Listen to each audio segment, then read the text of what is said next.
This is Morten from INKISH TV at Printing United in Las Vegas, and I'm here with Sabine from PaperSpecs. Hi Morten, good to see you again, as always. No, it's a bigger pleasure for me, so you can't beat me on that one, I tell you. Okay. Mutual Admiration Society. Yeah, right. I think that one of the reasons why we have been invited to be here at the booth, I think we have a passion for beauty, both of us. For what? For beauty. Really? Yeah. Of course, that's what we're all about. We're designers. Yeah. You know, if you think design, you want something beautiful. But I tell you, the reason why I think also from my perspective is that, you know, when we started INKISH, we wanted to be the best films we could do, and we wanted to be able to showcase some of the things. And whenever I see your presentations, I just feel that, okay, you also pay the same. It's an eye for detail. Yeah, precisely. Yeah. And you see, and your company have just excelled in being an inspiration for designers all over, particularly America, I think, right? Yeah, but we have some international folks, but yeah, mainly America. Yeah. So, you know, one of the things that I really find interesting is that when you come to a booth like Scodicx, we have all known the analog world for embellishment for years. And even though Scodicx now have some legacy to its brand, it still amazes me what you can do digital. What do you think about it? I've been a big fan from the beginning, I have to say, and it's still one of my party tricks, if you will, when I talk to designers and I basically say, you can do this digitally. And they're like, what do you mean? And they're like, you can do one-offs, you can do variable data. And they're like, no. And I'm like, yes, you can. And I try to explain how easy this is. And so we still have a job to do in educating designers. But once they get it, you can basically see the wheels turning and the possibilities. They get excited about it. When you said it could be done digitally, and you then actually was awaiting your extension of the copy down to one, because I mean, if you look at the capabilities where in the past you had to have dies, you had to have like all the forms. Yeah, it took a long time. It had a very high initial cost to it, and now you're actually in a situation that you can take a piece of paper with a good design and make it shine. Yeah. So I think that one thing is that we can have the passion because it looks cool. Do you think it has a function too? Absolutely. I mean, okay, as designers, we want to do beautiful things. If you put all the work into this, you want it to be stunning. But you also need to prove to your client ultimately that there's an ROI to it. It's not just like, look, it's pretty, that's why we're doing this. And there are several studies that have proven that people respond to the specialness that is basically reflected in that box. So if you walk along a shelf, let's talk packaging, maroons. You want a maroon? People respond to this because even though they cannot say, oh my God, I know this is digital embossed and this is Scodicx, the consumer will not know, but they know subconsciously they're in the presence of something special. So this elevates the brand automatically. I would say, as an extension to what you say, is that, I mean, if you look at the fashion industry, because I mean, it's been really something that has been pushed forward in both what you can do when it comes to colors in your clothing, how often you change your clothing compared to, I mean, I sometimes get amazed when I see my wife, for example, she dresses up, you have, you know, matching shoes, matching nail things. Very important. Yeah, so when you get to those things and you get to a shopping experience, I mean, I think the internet is full of unboxing experiences, and the more special it is, it actually becomes almost a product itself, right? Well, I think the key word is the whole experience. So you might make the most amazing, let's stick with the maroons here, you might make the most amazing cookies, but you have to convey that specialness. Yeah. And that specialness can only then be conveyed through the box. So this is the original package, it's empty, very disappointing. So you can convey this to the box, but then let's say, as you said, e-commerce is steadily increasing.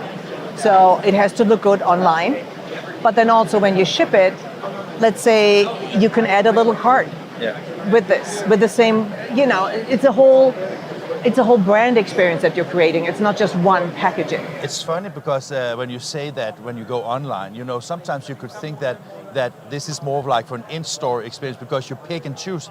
But what you say is also that the experience you get when you take your brown cardboard and open it, and then you come to big the next layer. Yeah, big experience. Yeah. And I'm sure, especially in the last few years, we can all relate to this. We ordered more online than probably ever before. Yeah. But I remember the first time I got this aha moment. I got something from a big department store in England, and it was a brown paper box on the outside, but I opened it and everything inside was branded.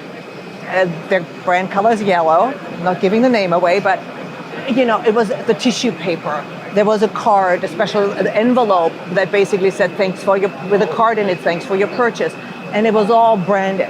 And this is basically, you create an experience. And it's not just, yes, the box is pretty, but it's not just a box, it's everything that goes with it. It communicates the values of the company. And it makes the customer feel special. And you know, it's funny because, you know, if people doubt what you're saying right now, you can turn it 180 degrees and say, have you ever opened something where the box looked like shit, right? You have difficulties believing that the product you buy has a value because, and I can tell you because we had like, I was running out of business cards, so I didn't have time to do my really nice ones. So I just did some very simple ones. And the cards are actually nice, soft touch lamination, but the boxes I got them in were almost broken when I got them, and it was just like, come on. Right. Yeah. So it's exactly the same experience, right? Precisely, yeah. This is why some people, where the brands really go out of their way and say, we understand this is a whole experience, Yeah. and strategically create this experience are doing better. When I mean, I take you as both an inspiration to the market, but I also take you as a teacher, kind of, because you teach everything about this kind of thing.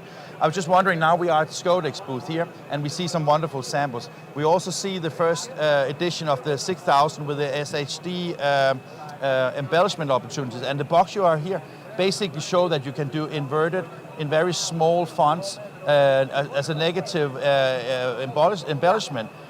Does that mean anything to... No, of course it does. That's what really gets me excited. So as designers, we're all about the details. And I know printers have a different perspective, but let's not, I'm a designer, so I can only talk for designers. And this is where it really is like, I mean, look at the detail in the little swirls up here. 4-point type. I do this in foil, you know, try this. But what really, really also gets me excited is, here's one I prepared earlier. What is it we have here? Basically, that is what traditionally this would have been dyed. Micro-embossing. Right? Yeah, precisely. Yeah, it would have been micro-embossing. Yeah. And if you're this familiar, is all done digitally on the Scodicx. Right. So this is what, when I saw this is what got me. So I think with everybody, you hear it and you're like, okay, and then there's one piece, and all of a sudden you're like, this does it. Have a loop. Very important. If you look at this, it's really like what you can do already in traditional foiling, like hot foil stamping, but it's micro-embossing.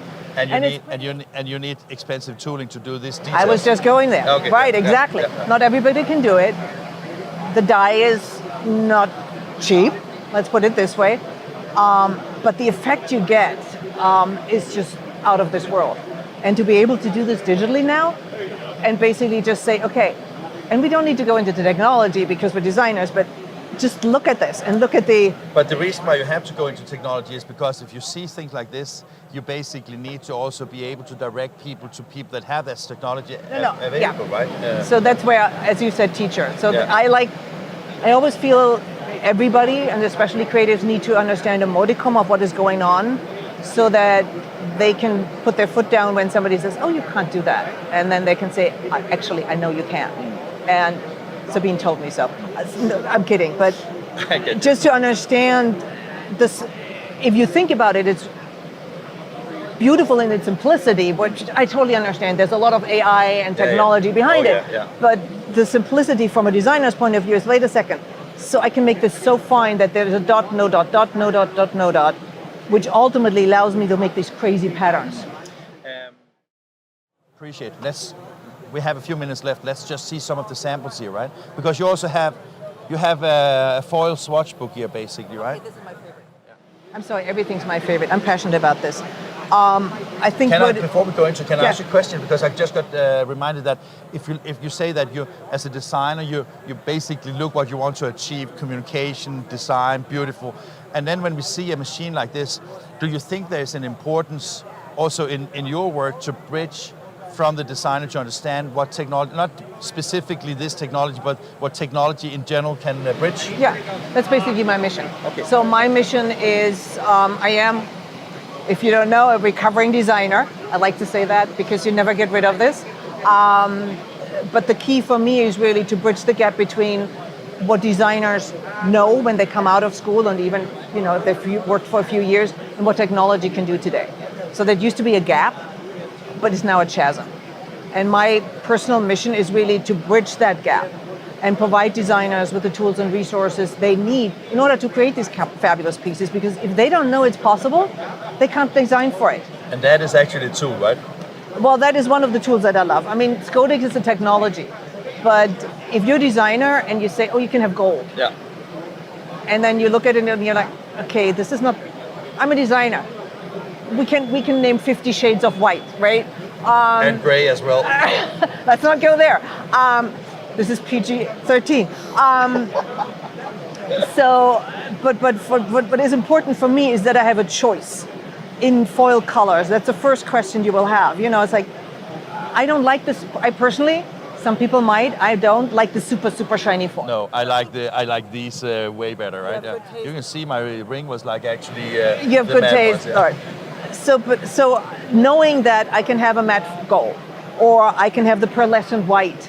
So now I can print white on white, theoretically speaking. And now you're talking to a designer's heart. Now, you see, I get passionate about this. So now they only have to convince the customers to actually invest in it, right? And here comes the business into it, because as we spoke about, if you have nice packaging, you actually sell more. Yeah. So, it's so proven. There's statistics out there. Yeah. So whatever extra cost you apply to having this, of course, depends on the product, right? But if you have the right product that needs to be in a certain market space, this is absolutely something that can be very valuable. There was an example I showed a few years ago. Elliott & Co, I think was the company. They created cocktail recipe cards. Cocktail recipe cards. I know. Yeah. Makes your heart bleed, right? Yeah. Even more than that. Anyway, so and their printer basically said, let's just try this. So they actually used Scodix, as it happened, and did raised silver foil around the edges. The card sold out. They only created 250 sets because they're like, it's an experiment. You don't know. So they created 250 sets. They were sold out like nothing, because people are like, this elevates the value of the cards beyond the recipe, but now it makes it like, this is a present. This is something special. And this is, I think, with everything when you do embellishments, and especially the possibilities you have now, it elevates. And we all like to, as a consumer, we all like the feeling we're getting value for our money. And, this gives us a feeling that we're getting more than probably we're paying for. And in this one, you actually see examples of this. And I mean, I have to go and see some of these things here. Yeah. Because, I mean, it's always like when I got to Scodix's booth, they always have like really nice samples of, to show what this is still possible. one of my favorites. This was one of the, it's an older one. Yeah. But it's just... Oh yeah, that looks so cool. It's just creepy. Yeah, it's creepy cool. I mean, the eyes, right? The eyes kind of. I know, right? Yeah. I know. Yeah. So it's an older one, but that also shows that if it's really well designed, it doesn't go out of style. Good design doesn't go out of style. Yeah. I mean, just look at the textures. I know, right? I have actually seen that in the bookshop once, I think, because I remember this, or have maybe just seen it on the trade show, but I think I've seen it as a book actually. I'm not Could sure, be. Yeah. I sneaked one of the first ones when they showed it at a trade show. Of course I do. Yeah. And see, if you look at that one here, it almost looks like metal, right? It's. I think again, this is what excites me, and this is part of the new technology of the SDH technology, is that you can make these super fine lines. Yeah. And with the newest 6000 SHD, you even this have 500. Yeah. Oh, this is one of the. Yeah. Okay. Let me tell you, Nort, this is one of the. This is one of the new ones. So these super fine lines, what excites me as a designer. Yeah. Because. Yeah. Otherwise, it takes up the design that you have too much of things. It makes it look. Yeah. Clunky. And we don't want clunky, we want super elegant and fine, and this is intricate. So you want something that is even finer than this? Yeah. No, fine like this. Yeah. Like this, because look at the fine lines. Yeah. It's amazing. Yeah. Sabine, time's up. It was so good to see you again. Good to see you Take too. care. Yeah, take care.